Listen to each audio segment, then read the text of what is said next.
Emil Cadlick here with FantasyNation.com. We have a special pioneer guest today, Jeff Thomas, or as he went by, JT Thomas. For some reason, I always called you Jeff. He was in the contest business very early on, in the early 1990s, and he was also the Fantasy Sports Trade Association president for many years. I'd like to welcome Jeff Thomas. How you doing? Yeah, great, Emil. How are you, buddy? Having fun, still clicking, 62 years old. I'm not going to say my age, but it's up there. I'm with you. Oh, you look young. This gray beard of mine. So tell me how you kind of got started when you were young. Or were you into sports? Oh, absolutely. Big family. And when I thought back about it, because I listened to a few of your interviews and the different stories, which were, just fascinating and fun to listen. Big family. And one of the things we always did is played dealer's choice poker at the family tables during holidays. And that was, if you think about it, the gaming world, new games, unique games, different games every time, different rules. So we were this big gaming family, but also a big sports family. So I was a football, baseball, basketball guy, but never the star, always the guy that would probably turn into a coach if he didn't go into the fantasy sports business. And just enjoyed sports. My dad was a big multi-sport guy, MVP fan, football player. Mom was a cheerleader, and they got married right away. And I think she was 20 when I was born. Wow. And so I had young parents. Unfortunately, mom passed away last month. Dad a few years ago. Missed them, big time. And we played in many fantasy leagues for the last 25, 30 years together. And it was definitely a bringing together of the family of cousins, aunts, uncles, everybody. Oh, that's fantastic. So when did you find out about fantasy football and start playing leagues?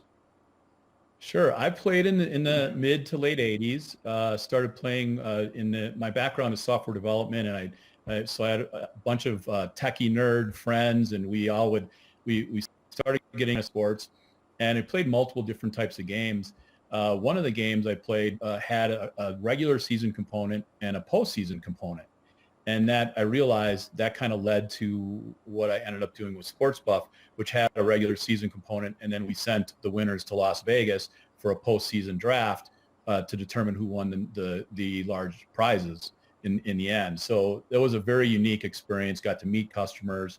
But yeah, that all started from some of my initial leagues in the mid to late 80s. Played, had a great time, and then started playing a national game in USA Today. And I know you and I, talked about this briefly yesterday, but USA Today had the first nationwide game where you could play a salary cap game where salaries could change, because it was the first way to distribute information before the internet. Of course, we had faxing that was available, but that wasn't something everybody could pick up. And so I played this game in USA Today, and it was run by the Replica Corporation. And it introduced me first to the concept of, multiplayer national games, but you had to have a way to distribute information. And so what I did is I started doing research, and having a software development background and job at the time, I found internet voice response, interactive voice response systems, IVR. And we ended up, I looked at that as my distribution model. Said, some of these other models, I played Replica for 3 or 4 years, I believe. Great game, grew quickly. But what they did is they sent out a booklet to play in, and you'd mark down your players each week, and you'd get your score, and you'd have to call them. So it was a total call center game, which on the techie side doesn't scale well at all. And eventually at times where as they grew, you couldn't call. You couldn't get through to the call center. They couldn't, it just economically couldn't hire enough call center attendants. And so you couldn't play. And they ended up going bankrupt, I think, in the early 90s, and just because they had issues with not being able to run their game at scale, which is the same, as others dealt with later in the internet world, being able to run a internet site that actually stayed up and worked 24 hours a day. That was the first of a company that had just a great salary cap game, and just was so fun to play. And it sort of built, I think, the base for everything else I did later, just kind of seeing, how to improve that game and how to bring that experience to the masses. And that's what I did, launching the first game. But one question for you, because I know you're a junkie. Do you know what the genesis of the salary cap games is? Where they started? No, I don't. Maybe you could inform me. This is one of those, you'll tell this at a party sometime and people look away. And, wow, that's amazing. That's interesting. I got to get a cup of coffee. I got to get a drink. I got to get out of here. Right. So for fantasy sports history junkies, it's fun. So Replica Corporation using the portfolio management game for today and for college students and high school students nationwide. So think about it. Portfolio management, there's a dollar value on each stock, and that dollar value fluctuates. So when they started running these games, they said, well, hey, we can create a game like portfolio management, and we can use our software. All they did was replace the stocks with players and the stock prices with player values. And so they used their portfolio management software and created the first salary cap games ever. And I'm sure DraftKings and FanDuel know nothing about these salary cap games that they're making millions of dollars on today. And this was Replica that did this? It was Replica Corporation. I didn't know much about them other than knowing that I was calling into a call center and getting books that were created by them. And one day, 5, 6, 7 years later, when I was in the industry, I was at a conference for college and university marketing staff. It was something I was looking at to do some games with colleges and universities, but I just happened to be in back of the line, and the lady in front of me was the ex-marketing director for Replica Corporation. So I was like, you have to be kidding me. I need to pick your brain. I'm buying you dinner. I said, I'm not hitting on you, but I need to buy you dinner. And I need to learn all about this. And it was fascinating to kind of hear the story. They did really well, and we've seen many stories like this over the years, but they did very well the first couple of years. She said maybe the CEO was on the cover of a magazine like Time or Forbes, a large magazine. They were printing money for a little while. So they, left their small office and went to their large office and spent way too much money. The CEO would have custom tailors come in to make suits for him. I'm like, you have to be kidding me. And of course, I know none of this from personal knowledge. It was a fun, interesting discussion. And she said, yeah, we just started spending too much money, and then we couldn't scale the game with they actually tried to go to an IVR system, and they weren't successful with it. Wow. That's a great story. So just a little tangent here. These early games you had a roster at the beginning of the season, and the salary cap changed every week, and so you had to adjust who you could start. Could you pick up free agents each week or not? Yes. You actually paid for an add and a drop of a free agent, and they had the list of all the players every Wednesday in USA Today. So it drove sales for a newspaper. It was a marketing, just coup for the newspaper. And it's the same thing they had done with the portfolio management games for the college and high school students. And they would obviously offer a prize. But yeah, in the salary cap game, you could change players every week to pay $2 or whatever it was to add and drop a player. And, I said, this is a nice format. I think I might use this someday. So yeah, fantastic. Did you have to call in to do a starting lineup? Yep. You keep your lineup, to sign up every week if you want without calling. But to make a change, you had to call in, and to get your scores and rank to call in. So it wasn't like it took your best starters or it wasn't like a best ball format. No. Interesting. No. Fantastic. Yeah. So I got to show you, we haven't gotten to the internet yet, but let me show you this. I don't know if you can see that or not. That's your 1996 website. Wow. High tech, huh? It actually looks, compared to other ones, it looks very nice. You know, you've got some very nice I had an logos. amazing designer. Yeah, our graphic designer, Gigi, was fantastic. Worked with me for 15 years. She's still friends with this. But look at Coach B. That's the Aunt Jemima, one of the first Aunt Jemima of fantasy sports right there. And I always thought he looked a little bit like Ronald Reagan in those days. And we certainly we evolved him over the years. Till I kept getting people telling me that you designed that after yourself, didn't you? I'm like, no, but People it said evolved that. and maybe looked a little bit like me. It looks like you have quite a lot of products there in 96. Yeah, You got basketball, football, etc. absolutely. Starting in 92, 93, we did some test games. And one of my big things was I wanted to do something different and innovative. And just one quick comment. I know from listening to the other stories and from everybody, it's fascinating because everybody comes to this with their own view of history. And because it's their own snapshot, right? It's like if you're Ron Chandler and you wrote articles, you see history one way.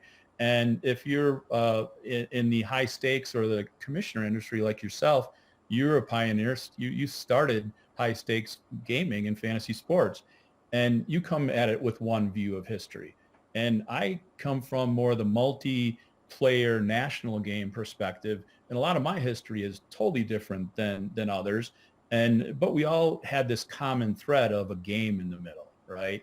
That's a good point. The unique games. And so I thought when I heard Ron mention a 1994 trade show, and of course we'll talk about the 1998 trade show, and was it a trade show or was it a gathering? It was a business thing, right? It was us trying to advance the industry or somebody in our industry trying to advance it. And a lot of us fight over who was first at that or who was first at this. I mean, there are some definite firsts. You with the WCOF and Lenny Papano, no question. There was nobody before you guys. And there's a lot of questions like that. But when I entered the industry, I wanted to do something unique. And so I created this salary cap game, which had been done before, but I wanted to have more fun with it. And so that's why we created a regular season. At the end of the regular 17 weeks of a football season, the top 4 or top 8 players, depending on which game, we would fly to Las Vegas, and they would draft with an NFL legend in Las Vegas. So we had Jim Plunkett, George Rogers, Ted Hendricks, historic. You would go and you would sit down and you would spend a 5-hour party with an NFL legend, and they would be your co-manager for the draft. And you did this in the early 1990s. Yes, we did it for years. First parties ever. First, postseason events ever, if we're talking about firsts. And just really enjoyed it because it was a way to do market research. You got to sit down with your customers. You got to know them. Of course, they were your best customers, so you had to, factor that in. And you just gave them a trip to Las Vegas, so you had to factor that in. So they were very happy people and willing to go on video and give you kudos at any point of that trip. And I have hundreds and hundreds of pictures from our trips and our events in Vegas. And we just had so much fun and learned so much from it. And our prizes, one of the unique angles, our prizes, and the legends not always like this, but you think about the baseball players and the football players, we had them the night before sit down for a party with us and sign footballs, basketballs, and then those were our prizes, signed individual prizes that we sent out for weekly or daily prizes for the game. Wow, that is unique. I don't recall. So you may be one of the first that actually sent people to Vegas for a contest, because that's pretty early. I think we were the first, but somebody else might say, it was, so it's okay. Ironically, I've gotten through a handful of these, and I've already had 2 or 3 people tell me they were the first website on the internet. So that's yeah. I actually didn't realize how early. I need to investigate this, because I go to the Wayback Machine, but it only goes to 95. I figured that was the first, stupidly. But then there were a lot of stuff going on. As a matter of fact, I think it was the Grogan's said they started in 91, and also the First Play Sports Fantasy Insights guy, they started early, but some of those were the tilde sites, were the server.net/tilde football stuff, which doesn't still on the internet, but. Yes. And Kelly and Dan live here in Denver, and great friends. Love those guys. And one of the bits of history that I don't know too much about also is the Rick Wolf and the Ed Bunnell versions of Prodigy and some of the things they were doing. With you talk about dial-up websites and whatever. But yeah, I'm going to give those guys credit. They did it well before I did. Yeah, I've got to get Rick Wolf on, and we've scheduled it for a little later on to see some of that history. A lot of it I don't know. It's quite fascinating. So you started Sports Buff, and tell me a little about the angle with the newspapers.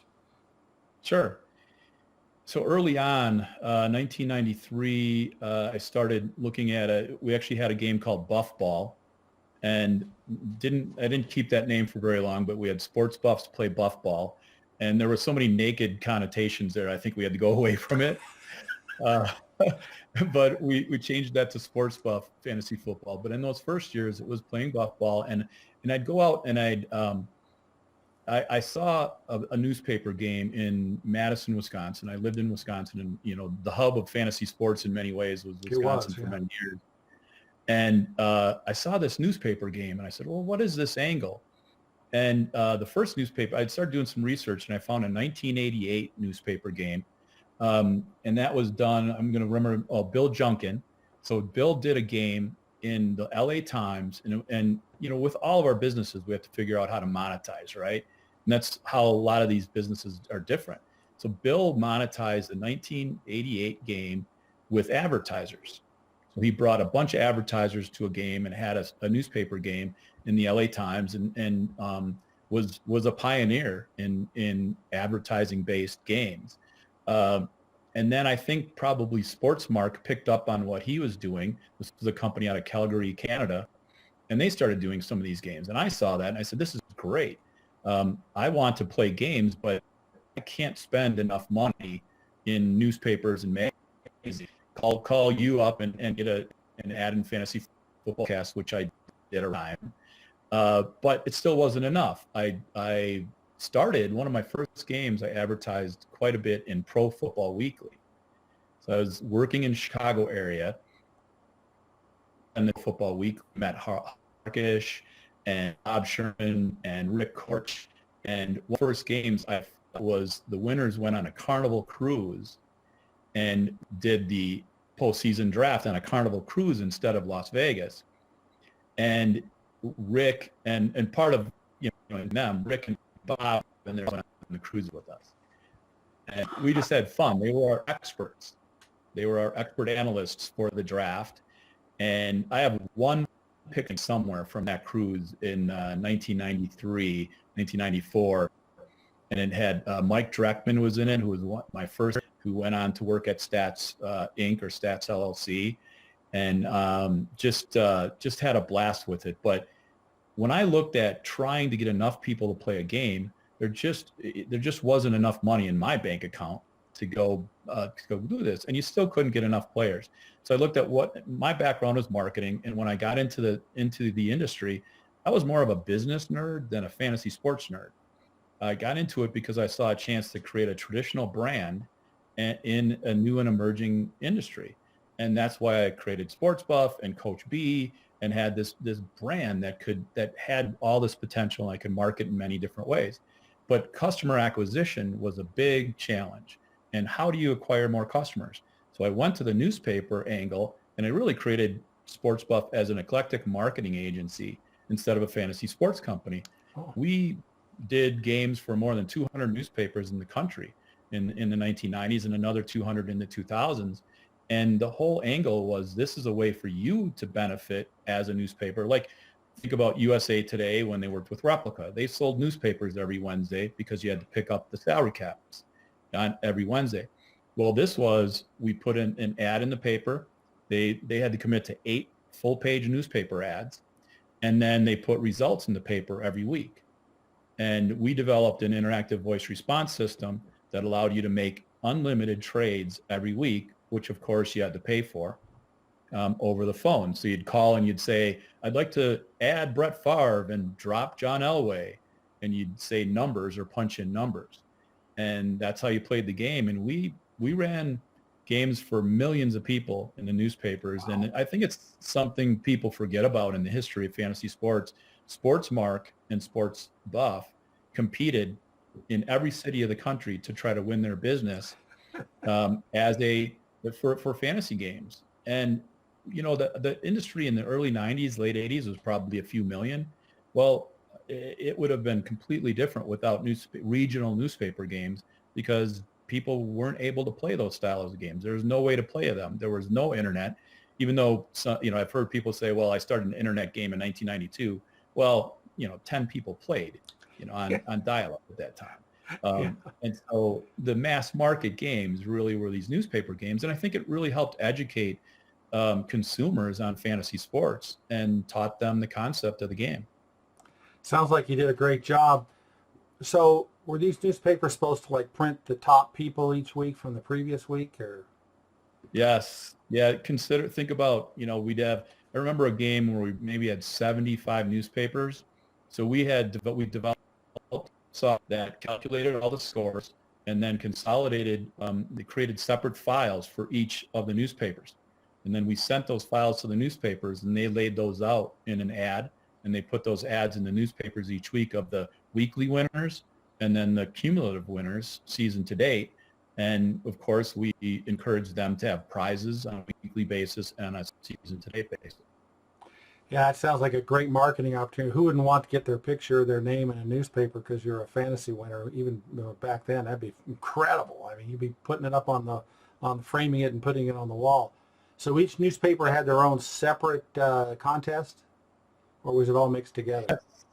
Yes, and we also consolidated. So some games we would run separately, but some games we would say, well, we have a $100,000 prize nationwide, and then there was a $10 prize or a TV or whatever the size newspaper. They would come up with their own prizes for local winners.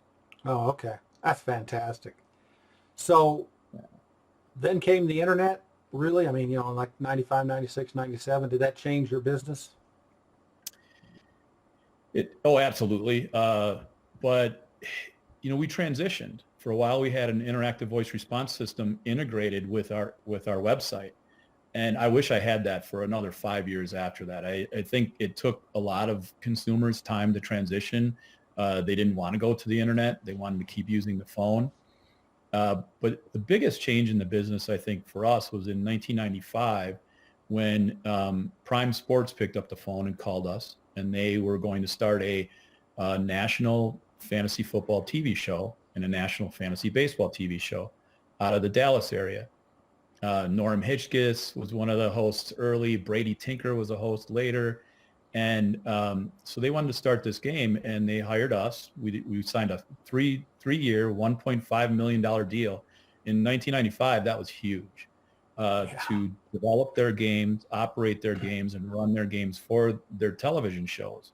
And they would do the same concept, sell advertising, put up prizes. We helped them with distribution. I think the first one was called All-Star Fantasy Baseball. And they ended up having to change the name because the All-Star Fantasy Sports guys sent them a cease and desist. I remember. You remember that? Yeah. But it was phenomenal. We met a lot.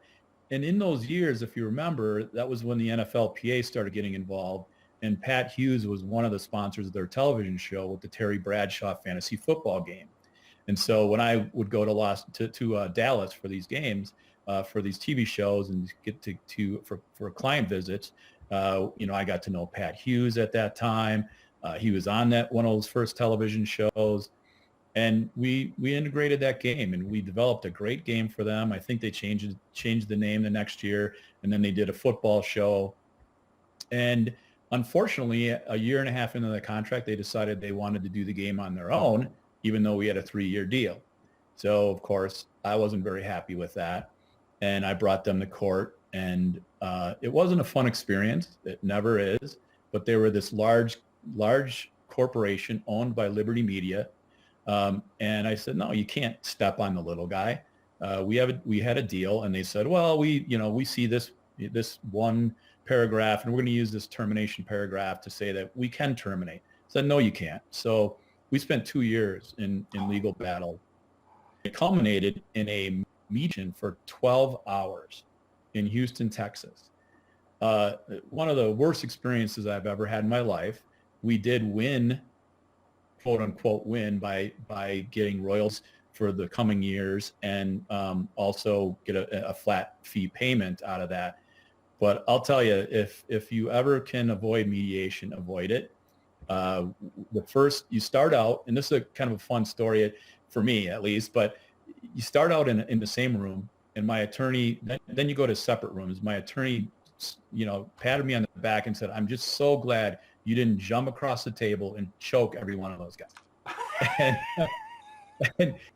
Because it was just that, I knew lying through their teeth, and they knew they were lying through their teeth. And their first offer to us was that we pay them. The attorney brings me the offer. We pay, and I'm like, why am I even here? Settle down. 12 hours later, we didn't have a deal, and the attorney went to both parties, and they said, I'm going to go to both of you. I'm going to fold a piece of paper with the settlement in here. Top, I'm going to say yes or no. And if either one of you says no, I'm just going to tell both of you no, and I'm not going to tell the other one that you said yes. If both of you say yes, it's a done deal. So he came back probably 11:30 at night p.m. and we didn't even check into our hotel yet. And he said, you guys got a deal. It was incredible. I guess by that time, the CEO of Liberty Media was on the phone. It was a crazy situation. But when that happened, I said, you guys took my game that I developed for you. So I created a sports buff game, cut the prices in half, doubled the prizes, and I put them out of business in 2 years. You didn't. Absolutely. They didn't sue you for that? No, it was my game. It was my game that they had stolen. So yeah. So we developed. That's when we developed Sports Buff Fantasy Football, and we were the #1 fantasy football contest in the country in 1996, 1997. Wow, that's fantastic. And you broke that TV show then probably too. They stopped doing the fantasy TV show? They did. Yeah. I don't think it was monetizing for them in the markets. And then Prime Sports Interactive or Prime Sports ended up selling to Fox Sports, their regional networks also. Oh, did they really? Oh, wow. That's fantastic. Those are some really good ones. I'm so glad you remember all that. Oh, CDM, where did they come into play in all this? CDM Sports. Yeah, absolutely. Just before us. And we, in the early years, absolutely had a love-hate relationship because we had the two largest games out there. Although CDM's partnership with Sporting News in the early years, that made them, and rightfully so. They had a great relationship. So we competed on these multiplayer national games, probably starting in the mid 1990s there. But we developed a good relationship from a business perspective. And one of the earliest meetings I remember was CDM. It was Charlie Wiegert and Sporting News, Christina Shellhart at the time, and Prime Sports, which was Brad Mom, and Sports Buff. We started to get together, and this is my history memory of the first sort of business to business conference or meeting. We started meeting in 95, 96, 97 to work on how the industry should approach the whole NFLPA and the licensing rights, and what should we pay and what shouldn't we, and how do we negotiate with them. And we were working on that for several years before the FSTA started in 1999. I think that really benefited us. Charlie and I got along on many levels, and we competed on many levels. Wow, that's a really great one. Now, earlier you talked about, I don't know if you meant the fantasy sports convention at the Tropicana Hotel that James Sarah and Jim Lenz put together. Absolutely, yeah. And you were there. Yes. And tell me about all that and what you think that meant to the industry. Well, it was a fantastic first step, or maybe second step if we look back at what Ron did and his buddies in 1994, 95. But it also helped us all realize, I remember talking to the first board members for the FSTA. We were all there. And I remember the light went on. This is not about having conferences for people. This is about having conferences for business. And that's why we early on really started the FSTA as a business to business. I was very happy James and Jim and Larry McAllister and all those guys put this show on. But the attendance wasn't there. It was, you have to, when you're an innovator, when you start something, you're not going to, hit a home run the first and made a start about how to do conferences. And then when we started the AA, we started conferences, a year or two later. Yeah, that's pretty neat how that evolved. I remember Sarah saying we all got in a room. I hardly even remember, and we all were kind of talking about this evolution, and it spread quickly. It was really a milestone, I think, for the business and the industry. And yeah, absolutely. I love the picture you had of the Grogans in their booth. There's a few more that Jim and James have. I'm asking them to dig deep because, man, it'd be so cool to get as much as they have in their archive because it's such a special event like that. So eventually, after the FSTA, I think it was FSPA initially, Players Association, that morphed into the Trade Association, you became president. Tell me about that. So I was on the board for 12 or years from the early years. And the first president was Foster. The second president was Greg Ambrosius, and our operating guidelines stated that you're president for 3 years. So at the end of those years, I remember Rick Wolf saying something to me that you should be president. I said, well, I'd be interested, and ended up working out. We were all volunteers. We were all running our own businesses, and it was tough to make time for that commitment. And so there wasn't always a long line of people that wanted to be president, or at least wanted to say they wanted to be president. And so I just loved it. 2006 started as president. But, and I'm being a business guy. The first thing I did as I looked at it, I said, how do you make money from a trade association? You make money in two ways, the dues and the trade shows. And we were not making money from our trade show. It was being run by a third party, a different company. And so we were only making money from dues. We weren't able to do much. A year or two before then is when we started doing marketing research as the FSTA. And it is historically, I think that was one of the biggest things that ever happened. I remember being in meetings and we debated, should we do market research? We don't have a very big budget. We don't have much money.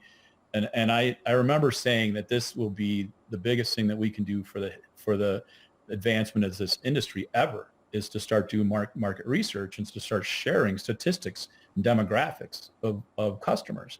And somebody else actually took that up and started it. It might have been Peter Shanke. It changed every year that somebody led the charge for the market research. But absolutely, it was the number one reason for people inquiring or getting a membership later because they wanted that research and those studies. So that was great, but it was still, how would we generate revenue as this trade association? It was just the dues. And our dues were very minimal. I mean, $300-400 as a company at the time. So here we were trying to fight the battles of licensing and help with the Unlawful Internet Gambling Enforcement Act. We're trying to advance the industry, and we didn't have any money. So I said, we have to own our trade shows. We have to take this in-house and own our trade shows. And it was a battle. We have 15 board members, and I lost some friends over this battle, unfortunately. It came down to an 8-7 vote, where Jason Plimmel was the deciding vote. Everyone that voted for us taking the trade show in-house is no longer part of the FSTA. Our leaders that year for the first trade conference that we did were Jeff Coracini from Fantasy Football Starters, great guy. Whitney Walters from the Huddle. Others that voted for it were like Brett Baker. and just a great group of guys that backed it. But 7 people really were vehemently against it and thought we should stick with a third party doing these trade shows. Fortunately, we won that battle and we started doing trade shows on our own, and it made entirely the difference for this organization. And obviously today, if you look at what these trade shows have turned into, it's phenomenal. They're probably generating 6 figures plus in income from each one, and it's fantastic. I'm glad we're there, and I'm glad we're doing it because we can control it. We can control the message. We can control the guests, and obviously it's evolved from fantasy to full-out gaming now. Yeah, that's some great history. I appreciate you remembering all that, because those were really interesting times. It took that long to break from a third party. I agree. I think that was fantastic that occurred like that. That is neat. Oh, also, you created the Rapid Draft, and you got a patent on that. Tell me about that and the timing. Sure. In the 2000s, as you know, all of a sudden, after the 1990s, where the NFL and PN and organizations didn't want to dabble in fantasy sports, the 2000s were different, right? The early 2000s, all of a sudden, all right, the NFL, I kind of like this stuff now. I do realize that it's business wants to get involved. Major League Baseball wants to get involved. And during those mid 2000s, with battles with and the industry waged against MLBAM, and early on with the Unlawful Internet Gambling Enforcement Act, which actually helped us define the industry. Now things were moving. DFS was starting. I remember getting calls as trade association president from FanDuel, and they didn't identify themselves as FanDuel. They just wanted to talk about ideas I had for the industry and for how we could move on and leverage the UIGEA. But this entire industry was evolving. Competition was there. We couldn't do the things that we could do in the 1990s because now you had money from the NFL. You had distribution from ESPN. You had distribution from CBS and other large companies. So these little guys just couldn't survive any longer. And what I did is I decided that I wanted to start going international. And so I started going to Europe and Canada and speaking at trade conferences. I was the guest on panels or single and individual interviews.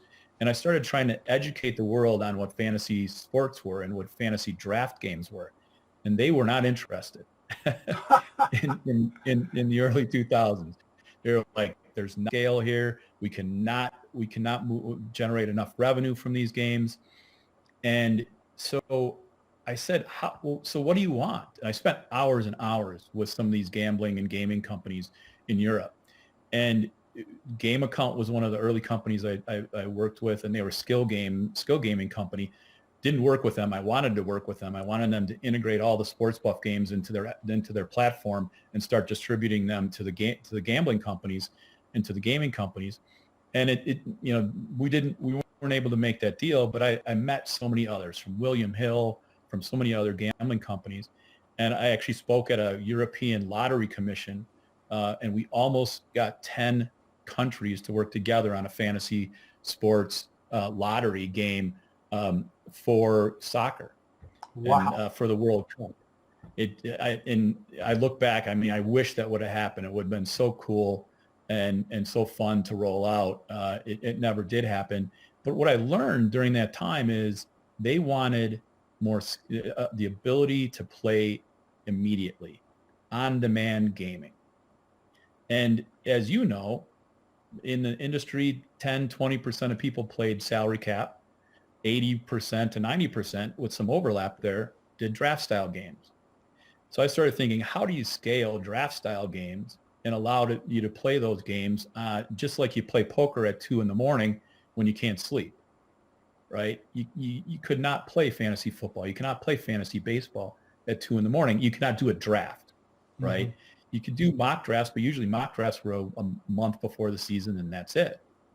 So as I looked at this and as I talked to everybody, I said, well, what if we had this game where you could still play as a single player at 2 a.m, but you could come up against really good competition.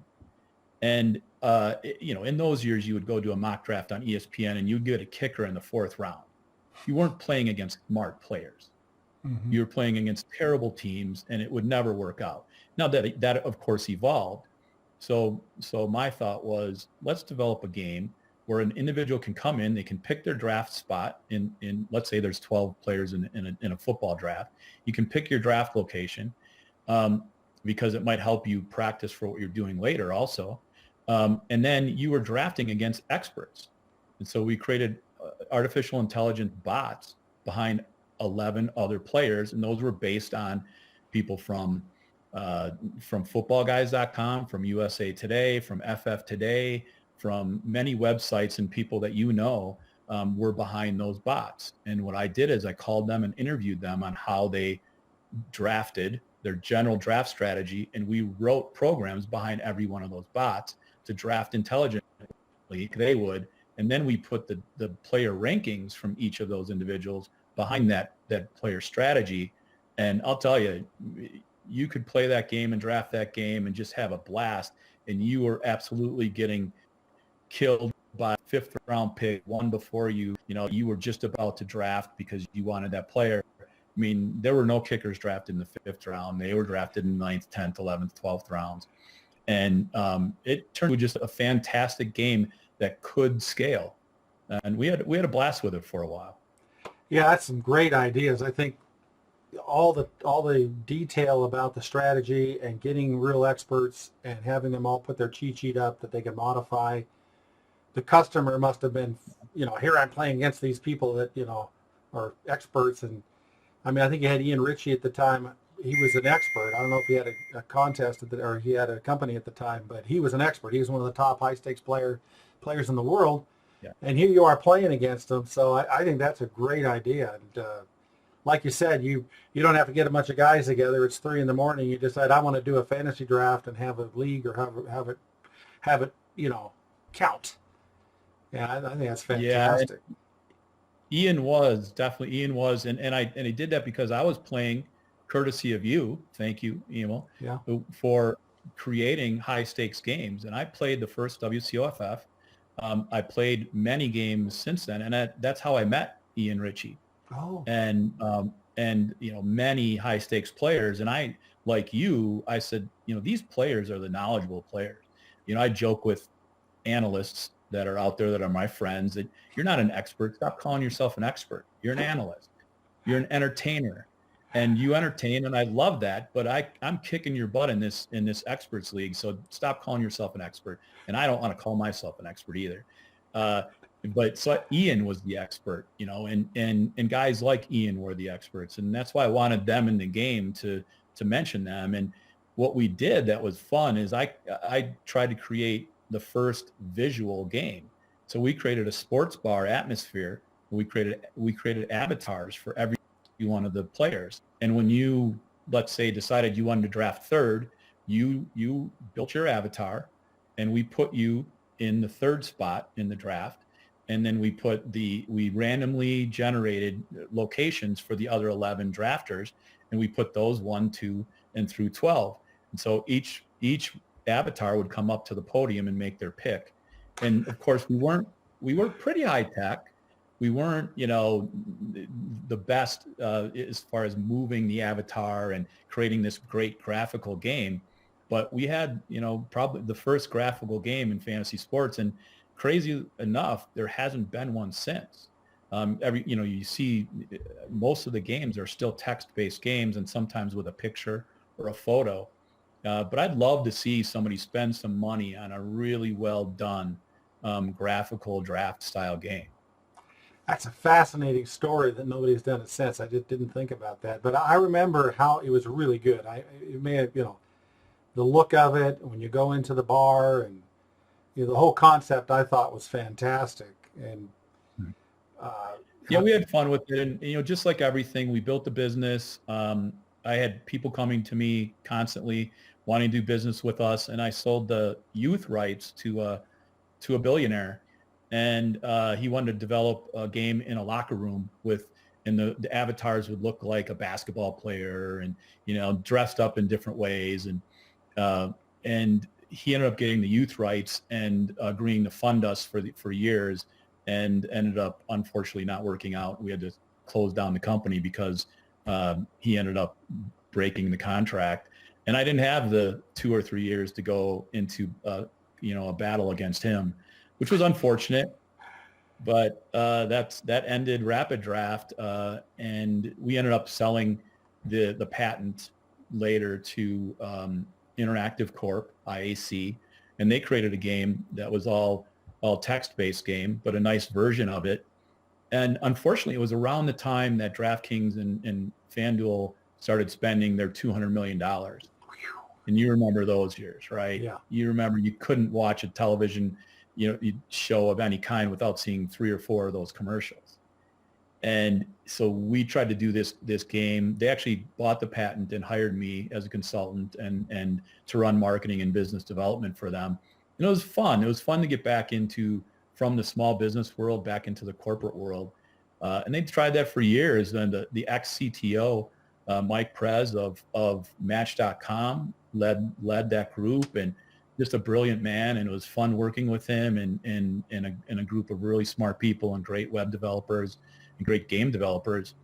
And unfortunately, who can compete against $200 million from 2 large companies? You just can't. No, yeah, that was incredible. How much money they were throwing around. It's unprecedented, no doubt about it.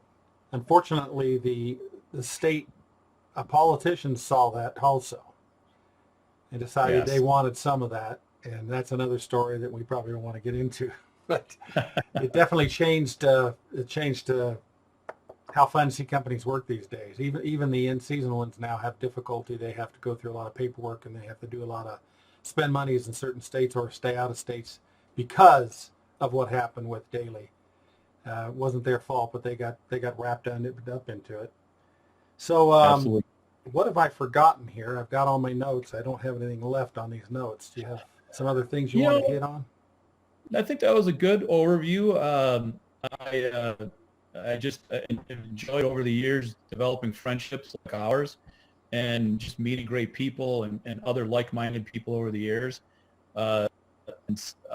This industry is still fascinating and growing, and I've transitioned out and into a different emerging industry that reminds me a lot of the 1992, 1993, 1994 fantasy sports. Wow. And I'm enjoying it. I'm enjoying it. It's keeping me young, along with my kids. I have 4 kids. My youngest is just graduating high school. And I just realized 25 years I've spent going to sports events for my kids. And that ended 2 weeks ago. So that's crazy. That is crazy. Do you want to mention what the industry is, or do you not want to mention the industry? Oh, I'm in the CBD industry. So it's hemp. CBD, so hemp. Oh, okay, cool. Industry. It's not the marijuana industry, to be clear with everybody. It's the non-psychoactive side of the industry, the wellness industry. So but it's very similar. I flash back to, you remember hanging the gambling folks, and you remember them help fund your magazines by buying a lot of advertising, right? The offshore books when they were still legal. The fantasy sports guys hung out with the gambling guys, and that caused a lot of confusions. Like, well, are you gambling or aren't you gambling? And today I went to a conference in San Diego with Cheech. So Cheech Marin was there. Gosh. And I'm thinking, well, here we are in the wellness business doing a non-psychoactive, except that does not get you high, and we're hanging out with the marijuana business, and people are like, well, are you getting people high with your product or not? And so there's a lot of that same, no, we're here, we're not here, but we love those guys. They're great. There's nothing wrong with those guys. Everything should be legal, just like everything should have been legal in fantasy sports and gambling in the early 90s. Fascinating. Interesting parallel. Well, you've got some great stories and a great memory, too. I really am glad you remembered all that stuff. And this is a fantastic talk. And you truly are fantasy sports pioneer. Congratulations on all that you achieved. As well. Thank you to you, Emo, and you are a fantasy sports pioneer also. So let's do an interview. I would like to interview you because you need to be in this series. Well, I tell you what, maybe when I get through some more of these, we'll do that. It's been a lot of fun. I probably shouldn't be spending as much time this time of the year. I'm developing new ideas, but I thought it was important to do this, and I said I better start doing it. I'm getting to the point in life where it's like, I think I need to, stop talking about some things and actually doing them. And it's been really great. It's been great catching up with people you haven't talked to for years, and hopefully a lot of people now over in the future can come to this place and really see people like yourself exactly who was part of developing fantasy sports business. So it's been a blast. So I'm gonna do as many as I can until I'll probably be doing them over the next 6 months in and out when I'm busy. But it's going to be fun. It has been fun so far. Well, thank you, sir. Well, thank you, sir. Also. Appreciate everything. All right, take care. You too.